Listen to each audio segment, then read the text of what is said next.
ఏ విషయంలో మీరు రైతులకు న్యాయం చేస్తున్నారు? రైతు బంధు మోసం, రుణమాఫీ మోసం, 24 గంటల కరెంటులో మోసం, వడ్లకు బోనస్ ఇవ్వడంలో మోసం, మోటార్లు కాలుతున్నాయి, ట్రాన్స్ఫార్మర్లు కాలుతున్నాయి, పంటలు ఎండుతున్నాయి, సాగునీటి సరఫరాలో పూర్తి వైఫల్యం.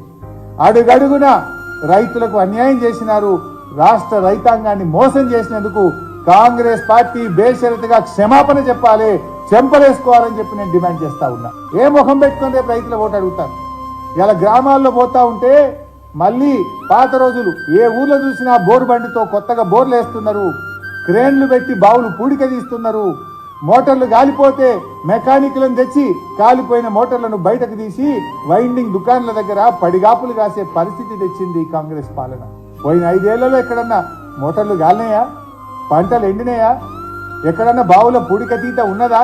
ఇలా మీరు రాగానే ఎందుకైనా ఇవన్నీ ఇలా నట్టేట ముంచినారు ఈ రాష్ట్ర రైతాంగాన్ని.